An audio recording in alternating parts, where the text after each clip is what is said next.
And friends, मेरा आज का टॉपिक है injection piperacillin and injection tazobactam. यहाँ पर हम इसके यूज़ के बारे में, इसकी डोज के बारे में और इसके साइड इफेक्ट्स के बारे में डिस्कस करने जा रहे हैं। ओके, तो अब देखिए पिपरासिलिन एंड टेजोबेक्टम, इसके जो ब्रांड नेम्स होते हैं वो डिफरेंट होते हैं। जैसे कि हो गया मेरे पास पिपटेस, दूसरा है मेडियोटेस, तीसरा है टेजोमैक एंड पिप्रोन टीजेट। ये सब इसके क्या होते हैं, ब्रांड्स नेम होते हैं। ओके, अब सभी में क्या होगा, यहाँ पर सभी में होगा मेरे पास पिपरासिलिन एंड टेजोबेक्टम।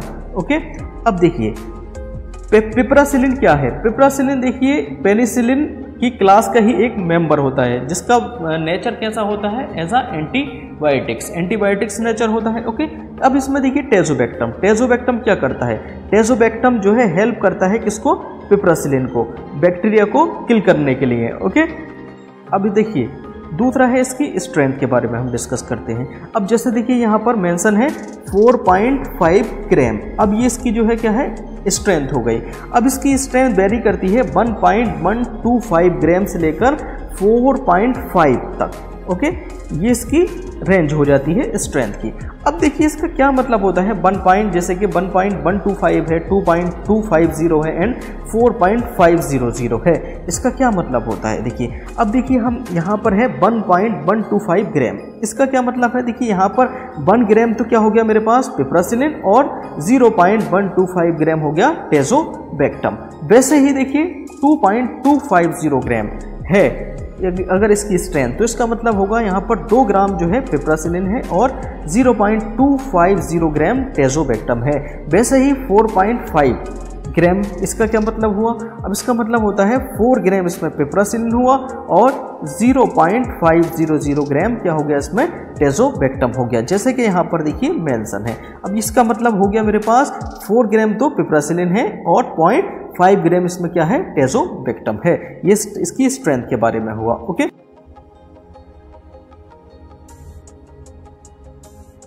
देखिए हम यहाँ पर इसके डोज की बात करें तो डोज जो है किलोग्राम के हिसाब से, अगर पेशेंट का वेट 60 किलोग्राम है तब कितना डोज देना है, 5 से 6 किलोग्राम है तब कितना डोज देना है, 10 किलोग्राम है तब कितना डोज देना है। तो जो है किलोग्राम के वेट के हिसाब से उसको डोज हम रिकमेंड करेंगे। ओके, जैसे कि 5 to 6 किलोग्राम अगर किसी पेशेंट का वेट है तो उसको कितना डोज देंगे, 500 मिलीग्राम देंगे। अगर 37.5 से ज़्यादा है वेट तो कितना डोज देंगे, 4 ग्राम दे सकते हैं। अगर देखिए यहाँ पर आता है अगर 60 किलोग्राम का अगर कोई पेशेंट है तो उसको कितना दे सकते हैं, 4.5 ग्राम जो है उसको रिकमेंड कर सकते हैं। ओके, अब देखिए 4.5 ग्राम का जो है मेरे पास ये इंजेक्शन हो गया, ड्राई इंजेक्शन है, तो इसको जो है हम डिस्टिल्ड वाटर में जो है मिक्स कर लेंगे और इसका सॉल्यूशन बना लेंगे। कितना सॉल्यूशन बनाया मैंने यहाँ पर, 10 ml सॉल्यूशन बनाकर सिरिंज से जो है स्लोली IV हम यहाँ पर इसको दे सकते हैं। ओके,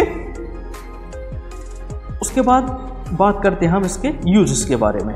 यूज, जैसे कि हम जानते हैं ये ब्रॉड स्पेक्ट्रम एंटीबायोटिक्स होता है। मतलब क्या होता है ब्रॉड स्पेक्ट्रम एंटीबायोटिक्स का, कि ये वर्क करता है gram positive and gram negative दोनों टाइप के बैक्टीरिया पर। ओके, देखिए पहला यूज है इसका अपर रेस्पिरेटरी ट्रैक्ट इन्फेक्शन, जैसे कि निमोनिया में जो है इसका बेस्ट यूज होता है। ओके, अगर किसी पेशेंट को निमोनिया है तो उसको हम पिपरासिलिन और टेजोबेक्टम लगा सकते हैं। ओके, उसके बाद आया मेरे पास स्टमक इन्फेक्शन। अगर देखिए स्टमक में इन्फेक्शन हो जाता है तो उसमें भी इसका ये हम लोग यूज करते हैं।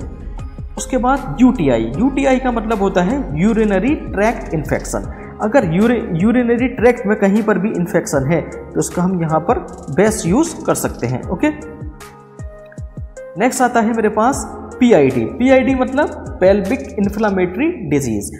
अगर देखिए पेल्विक रीजन में, यहाँ पर अगर पेल्विक रीजन में अगर कोई इन्फ्लामेशन है, बैक्टीरियल इन्फ्लामेशन हो रहा है तो हम यहाँ पर इसका यूज कर सकते हैं। उसके बाद सर्जिकल साइट इन्फेक्शन। देखिए अगर सर्जरी के बाद अगर यहाँ पर ये स्टिच्यूर हमने बांधा है, ठीक, अगर यहाँ पर इन्फ्लामेशन या किसी टाइप का इन्फेक्शन हो जाता है तो इसमें भी ये वर्क करता है। उसके बाद आता है मेनिंजाइटिस क्या होता है, देखिए जो ब्रेन की लेयर होती है, एरेक्नोइड हो गया, जैसे कि एरेक्नोइड, पायामेटर एंड डूरामेटर। तो इसमें देखिए क्या होता है, जैसे कि ये पायामेटर है, ये एरेक्नोइड है, ये ड्यूरामेटर है। इनमें अगर इन्फ्लामेशन या इन्फेक्शन हो जाता है तो क्या हो जाता है, वहाँ पर मेनिंजाइटिस हो जाता है, तो मेनिंजाइटिस में भी ये वर्क करता है। अब बात करते हैं हम इसके साइड इफ़ेक्ट्स के बारे में। साइड इफ़ेक्ट्स इसके क्या क्या होते हैं, जैसे कि एब्डोमेन पेन। अगर देखिए एब्डोमेन रीजन में अगर दर्द होता है तो ये इसका एक साइड इफ़ेक्ट होता है। सेकंड है मेरे पास हार्टबर्न, जैसे कि जी मचलाना, ठीक, जी मचलाना या हार्टबर्न इस टाइप का रहता है मेरे पास। दिल में थोड़ा घबराहट होना, ये क्या कहलाता है मेरे पास, इसका साइड इफेक्ट कहलाता है। अगर चेस्ट रीजन में पेन है तो वो भी इसका क्या होता है, साइड इफेक्ट होता है। फीलिंग ऑफ वोमिटिंग, जैसे उल्टी का आना क्या कहलाता है, उसकी फीलिंग आना क्या कहलाता है मेरे पास, नोजिया कहलाता है। नोजिया या वोमिटिंग ये इसका साइड इफेक्ट होता है। इडीमा मतलब ये सूजन, जैसे हाथ पैर या पूरी बॉडी में कहीं पर भी सूजन आ जाए, ये क्या कहलाती है मेरे पास, इडीमा।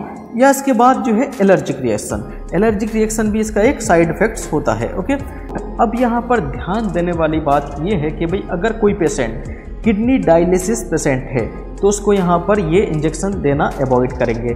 दूसरा, अगर कोई पेशेंट को पेनिसिलिन से एलर्जी है तब भी यहाँ पर क्या करेंगे, इसको अवॉइड करेंगे। अगर देखिए सबसे पहले यहाँ पर होता है एक टेस्ट जिसको हम बोलते हैं PAST टेस्ट, ठीक। PAST टेस्ट क्या होता है, पेनिसिलिन एलर्जी स्किन टेस्ट। इसमें हम पहले से ही जो है एक स्किन टेस्ट कराते हैं, इससे पता लग जाता है कि भाई पेशेंट पेनिसिलिन से जो है एलर्जी रखता है कि नहीं रखता है। अगर ये टेस्ट जो है मेरे पास पॉजिटिव आ जाता है तब पेशेंट को ये मेडिकेशन देना जो है अवॉइड हमें करना है। तीसरा आता है मेरे पास ब्लड क्लॉटिंग डिसऑर्डर पेशेंट। अगर कोई पेशेंट ब्लड क्लॉटिंग से रिलेटेड डिसऑर्डर रखता है तो उसको भी यहाँ पर हम ये इंजेक्शन देना अवॉइड करेंगे। Okay, thank you.